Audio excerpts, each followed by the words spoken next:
제8장.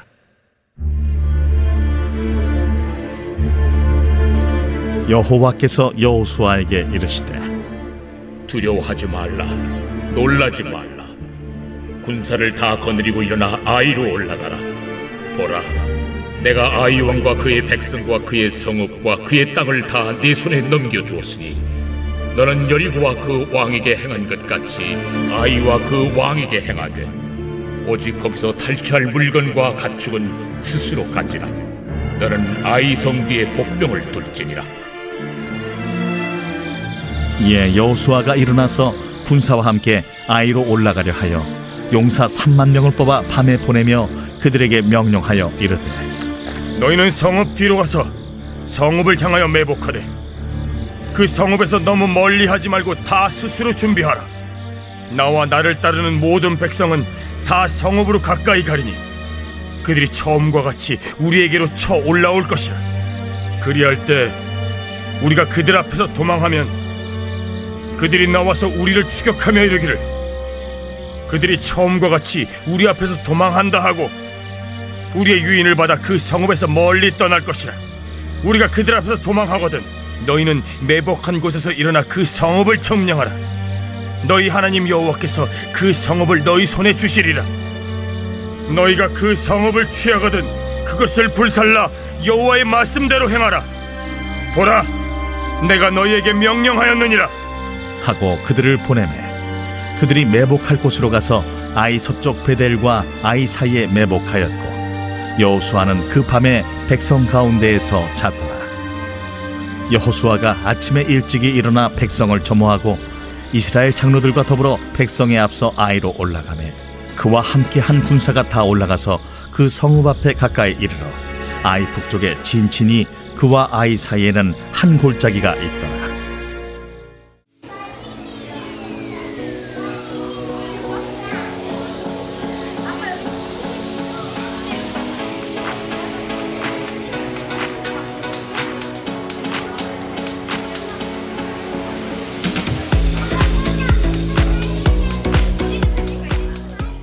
우리를 실제로 성장시키는 것은 성공이 아닌 실패입니다.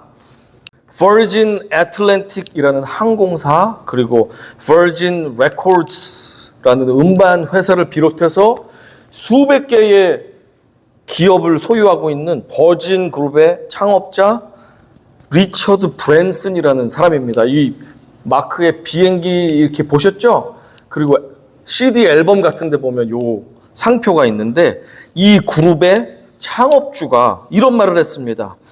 You don't learn to walk by following rules. You learn by doing and by falling over.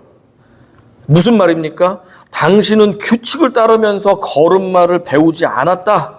당신은 그저 시도해보고 넘어지면서 배웠다. 라고 말했습니다. 정말 맞죠?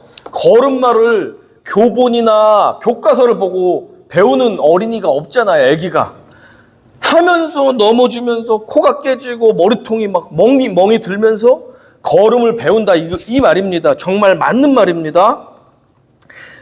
우리가 세상에 성공한 사람 그리고 성공을 오랫동안 지속하는 사람들을 보면 그들은 하나같이 실패하는 것을 두려워하지 않고 도전하는 사람들이다라는 것을 우리가 알게 됩니다. 실패를 두려워하지 않고 도전하니까 결국에는 저 사람들이 실패를 하다가 성공에 이르게 됐구나 하는 것을 우리가 배우게 됩니다.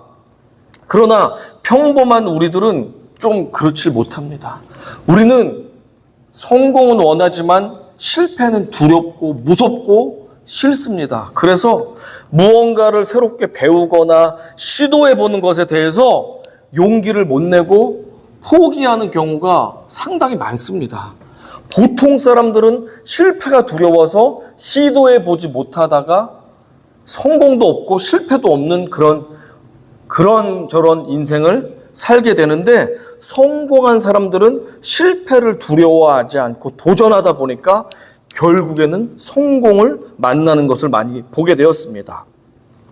이렇게 우리가 살아가면서 보면은 우리를 실제로 성장시키는 것은 성공이 아닌 실패일 때가 많다는 사실을 우리가 배우게 됩니다. 평생 자전거 타는 것을 못하는 분들이 계십니다. 평생 수영을 못하는 분들이 계십니다. 그분들에게 가서 왜 수영을 못 배우셨어요? 왜 자전거를 못 타세요? 라고 물어보면 대부분의 사람들이 이렇게 대답할 것입니다. 넘어지는 게 무섭고 아파서 못 배웠어요. 물에 빠져가지고 물 먹는 게 두려워가지고 수영을 못 배웠어요. 라고 할 것입니다. 작은 성공이든 큰 성공이든 인생에서 무언가를 성취하기 원한다면 자전거에서 좀 넘어져서 무릎도 깨져보고 수영 배우다가 물도 마셔보고 그렇게 고생을 한다는 각오가 없으면 우리는 작은 성공이든지 큰 성공이든지 우리가 얻을 수가 없다는 사실을 기억해야 됩니다. 그러니까 이런 몇 번의 유쾌하지 않은 실패의 경험이 반드시 있어야지만 그 다음에 자전거를 탈 수 있는 성공, 수영을 할 수 있는 성공, 그렇죠? 무언가 기술을 배운다든지 무언가 재능을 갖게 될 때 시행착오와 실패가 없이 배우는 사람은 이 세상에 단 한 명도 없다는 사실을 우리가 볼 때 우리는 실패를 두려워할 것이 아니라 실패는 성공으로 가는 중간 과정이나 마찬가지구나. 성공에 가려면 무조건 실패라는 여러 가지 징검다리를 건너야지만 가는구나 라는 것을 이해할 때 우리는 조금 더 용기를 내서 무엇인가에 도전할 수 있게 됩니다. 지그 지글러라는 유명한 이 베스트셀러 작가가 있는데 그의 책의 영어 제목은 What I Learned on the Way to the Top. 내가 정상에 가는 길에 가면서 배웠던 것들에 대한 이 제목을 가지고 책을 썼는데 한국어로는 다른 제목을 쓰고 있거든요. 시도하지 않으면 아무것도 할 수 없다. 이 사람이 얼마나 도전하고 용기를 내서 무모하지만 최선을 다해서 시도를 했을 때 많은 것을 배웠고 그리고 성공했다는 것을 이 책에서 말해주고 있기 때문에 한국어 번역본을 번역한 저자는 제목을 다르게 했습니다. 그런데 저 제목이 오히려 저는 더 좋은 것 같아요. 시도하지 않으면 아무것도 할 수 없다. 시도하지 않으면 수영을 잘할 수 없다. 시도하지 않으면 무릎팍이 깨지는 시도를 하지 않으면 자전거를 탈 수 없다. 그렇죠? 시도하지 않으면 우리는 성공을 얻을 수가 없습니다. 여리고 전투에서 승리한 이스라엘 백성들은 교만해졌습니다. 그런데 이해가 됩니다. 400년 이상 애굽에 종살이하면서 그들은 패배자, 실패자로 살았습니다. 그렇죠? 400년 동안 그냥 매맞으면서 일이나 하는 종과 노예 신세로 400년을 살았습니다. 그리고 가나안 땅으로 가기 위해서 광야에 40년간 방황을 하면서도 대부분 실패자처럼 살았습니다. 그러다가 이제 가나안 땅을 건너기 직전에 요단강 동편에서 몇 나라들을 이기는 승리를 처음으로 경험했습니다. 그리고 나서 가나안 땅을 정말 기적적으로 건넜죠. 그래서 첫 도시인 여리고라는 도시 국가를 쳐부셨습니다. 그러니까 평생을 노예로 살고 대대로 노예로 살다가 승리를 맛보니까 얼마나 자기가 자존감이 높아지고 교만해지겠습니까? 이해가 됩니다. 그러니까 여리고 같은 큰 나라도 우리가 이겼는데 아이라는 도시 국가는 지극히 작잖아요. 그러니까 우습게 생각하고 충분히 이길 수 있다고 생각하고 교만해질 수밖에 없었습니다.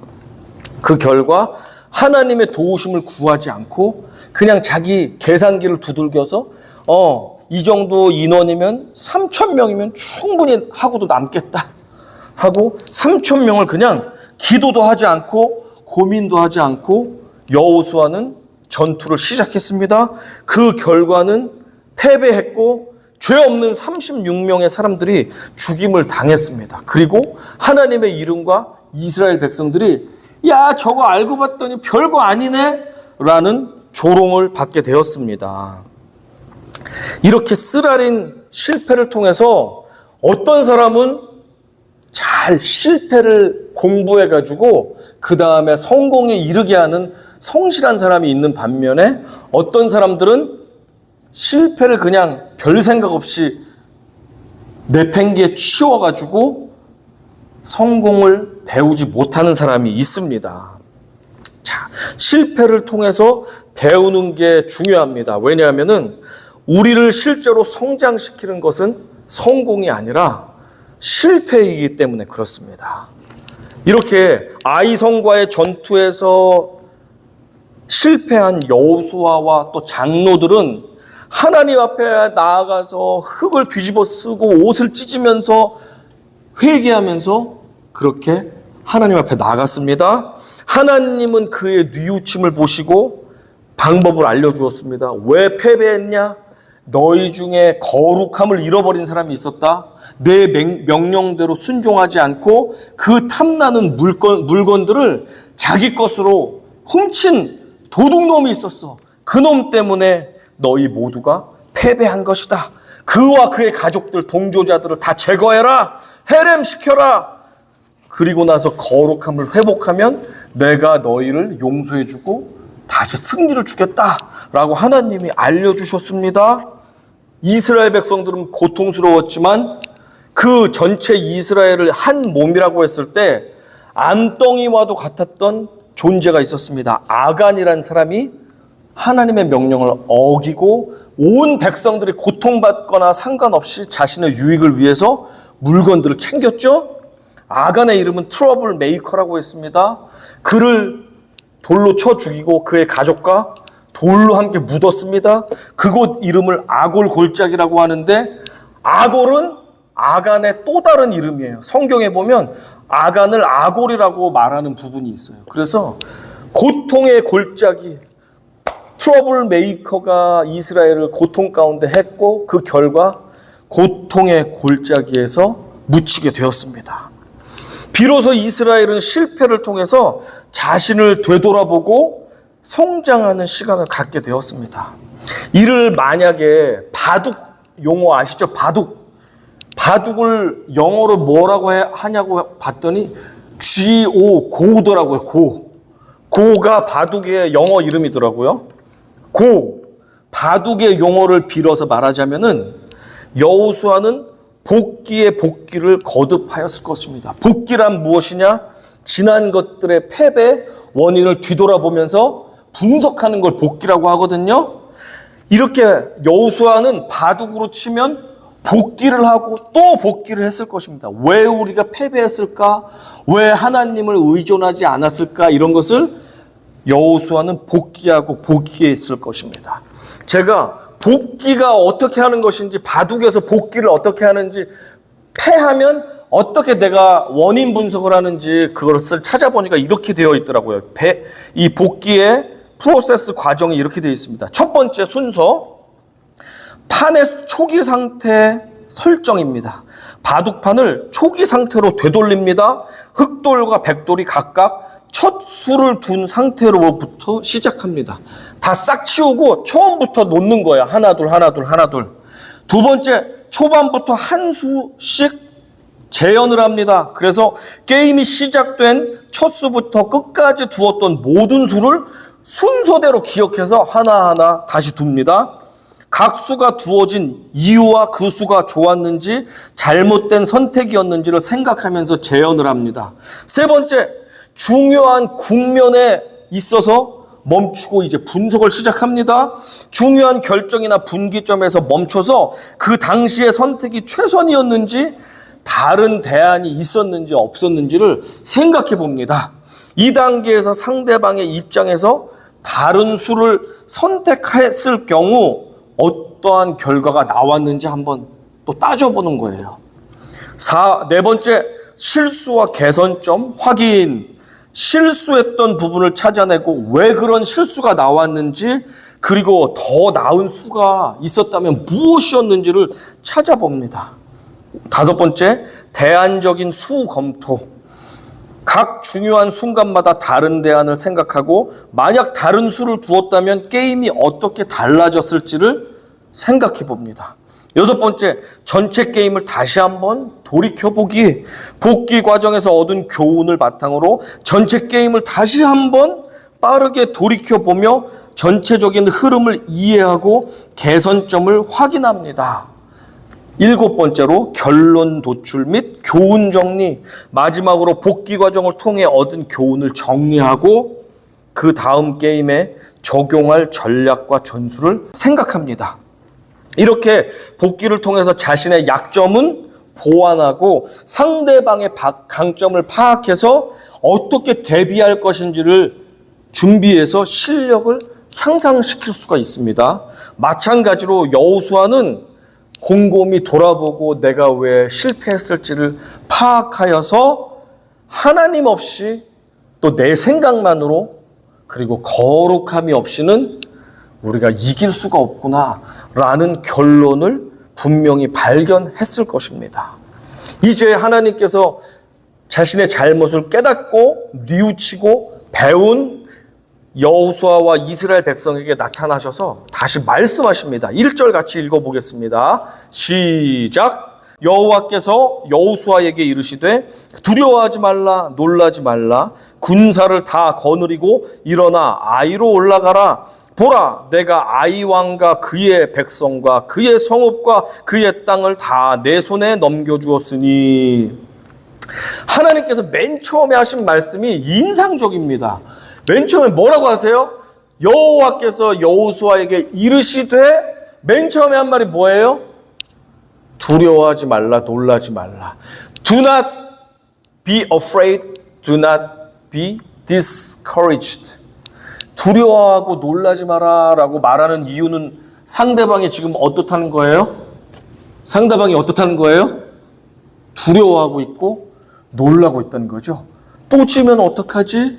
이거 우리 힘으로 안 되네? 어떡하지? 무서워. 두려워했고 놀랐습니다. 그랬기 때문에 하나님께서 먼저 두려워하지 말고 놀라지 말라라고 평안한 마음을 주십니다. 왜냐하면 내가 이제는 너희에게 승리를 줄 것이기 때문에 너는 두려워할 필요가 없다라고 말씀하십니다. 그러면서 너는 군사를 3,000명, 5,000명만 데리고 가지 말고 다 데리고 가라 라고 말씀하십니다. 자, 그 다음에 이렇게 말씀하십니다. 추가 지시사항을 2절에서 말씀하십니다. 같이 읽어봅니다. 시작. 너는 여리고와 그 왕에게 행한 것 같이 아이와 그 왕에게 행하되 오직 거기서 탈취할 물건과 가축은 스스로 가지라. 너는 아이성 뒤에 복병을 둘지니라 하시니. 자, 무슨 말씀이에요? 여리고 때는 사람과 동물과 물건들을 다 없애고 하나님께 바치라고 했는데 아이성에서는 사람은 무찌르고 제거하지만 가축과 금은 보화들은 너희가 필요한 대로 가지라고 하나님께서 배려를 해주십니다. 그리고 또 한 가지 말씀을 하십니다. 작전을 하나 말씀해 주시는데 너는 특별 작전을 내릴 것이니까 복병전을 해라. 백성들 군사들을 숨겨놨다가 전쟁에 활용해라. 그 복병전 앰부시 워페어를 하라고 말씀하십니다. 숨어서 기습해서 적들을 공격해라. BC 5세기에 아주 유명한 병법서 손자병법을 쓴 손무가 이렇게 말했습니다. 적이 예상하지 못한 장소와 시간에 매복을 배치하여 기습하는 것이 효과적이다 라고 손무가 이 매복 작전에 대해서 설명해 놓은 것이 있습니다. BC 5세기에 설명해 놓았는데 지금 여호수아서는 거의 1400년 BC거든요. BC 15세기. 그러니까 1000년 전에 이미 모든 싸움에 뛰어나신 하나님께서는 뛰어난 지혜로운 전략으로서 매복 작전을 지금 지시해주고 있어요. 그리고 나서 1000년 뒤에 세상에서 가장 뛰어난 군사 전략가라고 하는 손무가 나중에 뒷북을 치면서 우리에게 막 해설을 해주고 있습니다. 신기하죠? 이렇게 매복 작전을 하라. 그렇지만 모든 군사를 데리고 나가라 라고 하나님께서 말씀해 주셨습니다. 이에 여호수아는 지난번에는 3,000명만 달랑 데리고 전쟁에 임했는데 이번에는 나갈 수 있는 모든 군사를 데리고 주력병으로 데리고 나갑니다. 그래서 아이성의 북쪽에 있는 곳으로 향해서 나아갑니다. 그러면서 하나님의 말씀 따라서 3만 명이라는 많은 숫자를 매복을 시켜서 아이성의, 그러니까 서쪽이죠. 아이성의 서쪽 그쪽에 숨겨놓습니다. 숨겨놔. 3만 명을 숨겨놓고 더 많은 인원은 아이 국민들이 다 볼 수 있는 모습을 한 다음에 떼거지가 되어서 이렇게 보여주고 있습니다. 북쪽에서 이제 쳐들러 가려고 이제 나아가고 있습니다. 자, 이 7절 같이 읽어보겠습니다. 시작. 너희는 매복한 곳에서 일어나 그 성읍을 점령하라. 너희 하나님 여호와께서 그 성읍을 너희 손에 주시리라. 자, 하나님의 말씀에 따라서 매복한 다음에 그렇게 주력 군들은 보이게끔 적들 앞에 나아가게 되었습니다. 9절도 읽어보겠습니다. 시작. 그들을 보내며 그들이 매복할 곳으로 가서 아이 서쪽 베델과 아이 사이에 매복하였고 여호수아는 그 밤에 백성 가운데에서 잤더라. 여기서 또 여호수아에 대해서 우리가 배울 만한 부분이 나옵니다. 어떤 거냐면 이 여호수아는 군대 대장이고 제일 높은 장군인데도 불구하고 장군은 보통 좋은 자기 막사에서 혼자 편안한 침대에서 잠을 자잖아요. 그런데 여호수아는 군사 작전을 하면서 나아갈 때도 앞장서서 나아가는 것을 볼 수 있고, 그리고 매복 군대까지 다 보낸 다음에 어떻게 하냐면 자신도 일반 군사들하고 똑같이 비좁은 데서 새우잠을 웅크리면서 그렇게 잠을 자고 다음날 전투에 임하는 모습을 우리가 보게 됩니다. 이렇게 진짜 좋은 리더, 승리하는 리더, 존경할 만한 리더는 너희들이 해! 하면서 돌격 앞으로! 나는 뒤에 있으면서 돌격 앞으로! 자, 공격해라! 뭐하냐! 하면서 나는 안 싸워. 그런데 진짜 좋은 리더는 어떻게 합니까?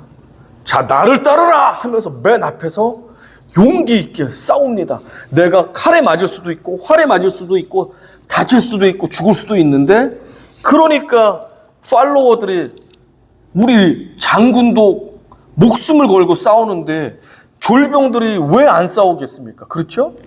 여호수아는 그렇게 진짜 참된 리더의 모습을 보여주면서 앞장서고, 그리고 잠도 같이 비좁은데 새우잠을 자면서 그렇게 전쟁에 임하는 모습을 우리가 보게 됩니다. 10절 같이 읽어보겠습니다. 시작. 여호수아가 아침에 일찍이 일어나 백성을 점호하고 이스라엘 장로들과 더불어 백성에 앞서 아이로 올라가. 자, 시딤은 오른쪽에 시딤은 가나안 동편이었죠. 그리고 요단강을 건너서 길갈에 베이스 캠프를 치고 여리고를 점령했습니다. 이겼습니다. 그리고 나서 왼쪽 저 서쪽에 보면 아이성이 있습니다. 그리고 아이성과 베델은 굉장히 가까워요. 아이성과 베델 사이에 3만 명을 매복시켰습니다. 숨겨 놓았습니다. 그리고 5천 명도 따로 다른 곳에 매복을 시켰습니다. 왜냐하면 이 가나안 민족들은 거의 30개 도시 국가가 살고 있다고 했잖아요. 그러니까 옆에서 어려움이 생기면 같이 도와준단 말이에요. 하나의 도시 국가는 그렇게 크지가 않기 때문에, 그러니까 아이성이 공격당하면 바로 옆에 있는 베델에서 지원군을 보낼 수도 있으니까 3만 명의 매복과 함께 5천 명의 매복 군대를 따로 또 숨겨놨습니다. 그렇게 하고 이제 여호수아가 주력군들을 데리고 눈에 보이게 아이성 앞으로 접근을 하고 있는 것입니다. 나를 따르라 하면서 앞으로 가고 있었고, 그때가 이제 한밤중이 되었습니다. 그래서 15절 같이 읽어보겠습니다. 시작. 아이 왕이 이를 보고 그 성읍 백성과 함께 일찍이 일어나 급히 나가 아라바 앞에 이르러 정한 때에 이스라엘과 싸우려 하나 성읍 뒤에 복병이 있는 줄을 알지 못하였더라. 16절도 읽어볼게요. 그 성읍에 있는 모든 백성이 그를 추격하려고 모여 여호수아를 추격하며 유인함을 받아 아이 성읍을 멀리 떠나니. 이게 작전이었죠. 그 전에 한번 이겼잖아요, 자기들이. 아이가 한번 이기니까 아이도 방금 전에 이스라엘처럼 교만해졌습니다. 야, 이스라엘 별거 아니네 하고 공격을 들어오는데 지는 척하면서 도망가니까 어떻게 해요? 아이성 군대들이 야, 잡아라 하면서 저것도 별것도 아니다 하면서 쫓아가는데 얼마나 자신감이 넘쳤냐면은 군인이 성에 남아있지 않고 이 성문까지 활짝 열어놓고선 다 이스라엘 쫓아간다고 쫓아간 거예요. 그 상황이 되었습니다. 교만이죠. 한 번 이겼고 한 번 성공했다고 그렇게 내가 다 된 줄로 생각하는 경우가 많습니다. 그러나 실제로 우리는 실패를 통해서 배우고 성장할 때가 훨씬 많습니다. 이렇게 이스라엘을 추격하는 거예요. 여호수아는 일부러 못 이기겠어 하면서 막 도망을 갑니다. 아이 군대들은 열심히 쫓아가서 야, 잡아라 하면서 쫓아갑니다. 그러나 그 뒤에 3만 명과 또 5천 명의 복병이 숨어 있다는 사실을 아이성 사람들은 모르고 있었습니다. 여호수아와 이스라엘 백성은 너무 잘 알고 있죠. 도망가는 척하고 있었습니다. 그리고 보니 어느샌가 보니까 이 아이성 사람들이 보니까 자기의 성이 불이 타가지고 막 연기가 나는 거예요. 불이 타고 남아있는 사람들도 막 죽이고 가축들도 막 뺏어가고 그 성을 차지했습니다. 막 쫓아가다 보니까 어떻게 돼요? 우리 성이 타고 있네. 불타고 있네. 점령당했네. 어떡하지? 완전히 뒤돌아보니까 우리 성으로 가려고 그러니까 어떻게 해요? 3만 5천 명의 매복군이 이제 짠 하고 튀어나와가지고 있습니다. 아이 그 도시의 남녀 인원이 12,000명밖에 안 돼요. 그런데 3만 5천 명이 집으로 돌아가지 못하게 길을 막고 있습니다. 뒤에는 수십만 명의 이스라엘 군대가 막 도망가다가 쏘갔지 하면서 이제 다시 돌이켰습니다. 그리고 옆에는 그런 골짜기가 있는 곳이에요. 어떻게 길이 없어. 막다른 길에 갇혔습니다. 마치 앞에서는 호랑이가 나를 잡아먹으려고 오고 뒤에서는 총을 든 강도가 오고 이 옆은 다 낭떠러지고 이런 상황이 되었습니다. 어떻게 됐겠습니까? 모든 아이성 사람들이 다 죽임을 당하게 되었고 이스라엘은 이 아이성 전투에서 완전하게 승리할 수가 있었습니다. 이처럼 우리는 실제로 성공보다는 실패를 통해서 배우게 됩니다. 이 전투에서 이제 여호수아가 자, 공격하면서 단창을 이렇게 아이성을 향해서 뻗었다고 합니다. 그것이 신호가 되어서 3만 5천 명의 매복 군사들이 일제히 튀어나와서 아이성을 차지하고 이제 공격에 가담을 하게 되었습니다. 그리고 이 여호수아는 모든 전쟁이 끝날 때까지 그 단창을 내려놓지 않았다고 성경은 기록하고 있습니다. 이 모습은 어떤 모습과 같냐면 출애굽 초창기에 아말렉과 전투를 한 적이 있었어요. 이 이스라엘 백성들이. 그때 모세 팔이 떨어지면 전쟁에서 지고 모세의 팔을 계속 들고 있으면 이겼잖아요. 그 전투를 우리가 생각나게 합니다. 여호수아도 모세와 같이 영적으로 전쟁을 하는 것입니다. 하나님 도와주세요. 끝까지 그 팔을 내리지 않는 상징적인 모습을 보여줍니다. 그 리더가 끝까지 칼을 들고 싸우자라고 하니까 이 백성들이 싸움에 지치다가도 우리 리더가 포기하지 않는 모습을 보니까 모든 백성들이 포기하지 않고 힘을 내서 계속해서 싸울 수가 있잖아요. 그 모습을 보여주고 있습니다. 군사들은 육체적으로 전쟁을 했지만 여호수아는 하나님과 기도하면서 영적인 싸움을 끝까지 팔 아프다고 그만해야지 하지 않고 끝까지 영적인 전투를 승리하는 모습을 우리가 보게 됩니다. 여러분의 인생에는 앞으로도 실패가 찾아올 것입니다. 항상 꽃길만을 걸을 수가 없습니다. 여러분의 인생에는 또 저의 인생에는 크고 작은 실패가 분명히 있을 것입니다. 이것은 확실합니다. 그러나 이제는 우리가 생각을 조금 달리할 필요가 있습니다. 실패하는 거 싫어, 두려워, 이거 안 할래, 실패할까봐, 손해볼까봐, 남들이 우습게 생각할까봐 라고 생각한다면 지글러가 쓴 책처럼 시도하지 않으면 아무것도 할 수가 없다고 말했잖아요. 우리는 계속해서 하나님께서 허락하시는 성공적인 인생을 살기 위해서 그 성공에 무조건 부자가 되고 잘 먹고 잘 사는 것만이 아니라 하나님께서 우리에게 원하시는 성공적인 인생, 그리스도인으로서 성공적인 인생을 살기 위해서 우리는 실패를 두려워하지 않고 도전할 필요가 있습니다. 또한 실패를 당했을 때 낙심하고 속상해할 것이 아니라 그 실패가 왜 왔는지를 곰곰이 따져보고 이렇게 해서 이렇게 됐나? 내가 그때 왜 하나님을 의지하지 않았지? 왜 내 생각과 내 지혜로만 이 일을 했지?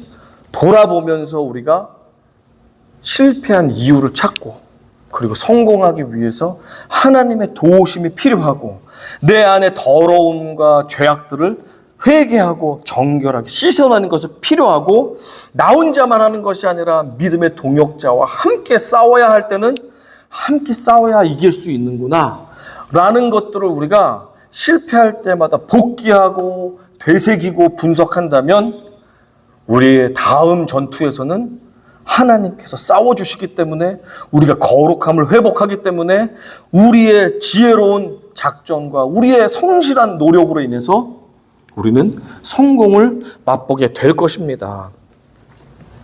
2000년 전에 예수님이 십자가에 달려서 돌아가실 때 많은 사람들이 또 예수님을 구세주로 믿었던 사람들이 조롱했던 사람들이 예수님이 십자가에서 죽으신 것을 보고 야 저거 봐라 메시아가 실패하는 것도 있냐 저거 봐 저 말쟁이 진짜 죽었네 라고 하면서 많은 사람들이 예수님의 십자가 사건을 실패라고 생각했습니다. 그런데 정말 그렇습니까 여러분? 그로부터 3일 뒤에 예수님은 무덤에서 일어나셔서 십자가 사건은 실패가 아니라 완전한 영광, 온 인류를 구하는 완벽한 빅토리를 가져오기 위한 중간 과정임을 예수님께서 온 세상에 보여주셨습니다. 아멘? 아멘. 우리의 인생에서도 마찬가지입니다. 내가 하나님을 의지하고 또 기도하고 최선을 다해서 노력하고 또 동역자들과 성실하게 한 팀을 이루어서 씨름하고 싸워갔는데도 불구하고 지금 당장 실패가 있었다면 우리는 그것 때문에 낙심할 필요가 없습니다. 왜냐하면 결국에는 그것이 실패로 보이지만 그 마지막 끝에서는 결국에는 최선을 다해서 신실한 하나님께서 우리에게 어떠한 모양으로든지 성공의 열매를 주실 것이기 때문입니다. 우리는 포기하지 않고 낙심하지 않고 주님과 함께만 동행할 수 있다면 결국에는 앞에 있는 것이 실패같이 보여도 결국에 종착지는 성공이라는 사실을 기억하시기를 축원합니다. 주님의 날에 주님의 품에 안길 때에 우리는 승리의 면류관을 받게 될 것입니다. 야고보서에서 이런 고백이 있습니다. 시험을 참는 자는 복이 있나니 이는 시련을 견디어낸 자가 주께서 자기를 사랑하는 자들에게 약속하신 생명의 면류관을 얻을 것이기 때문이라. 이미 승리의 면류관은 예비되어 있습니다. 비록 그 가는 길에 허들도 있고 낭떠러지도 있고 고난과 환난과 배반과 오해와 미움과 낙심과 손해와 어려움들이 있지만 그것을 우리는 실패로 보지 않습니다. 하나님 앞에 성공하는 그날까지 가는 과정이라고 우리는 생각합니다. 비록 내가 하는 일이 내 계획대로 안 됐다고 해서 낙심하시지 마시고 결국엔 그 모든 것을 빚으셔서 하나님의 영광의 면류관으로 만들어주실 그 하나님을 신뢰하시고 소망 가운데 승리하시는 우리 모두가 되기를 간절히 축원합니다. 아멘.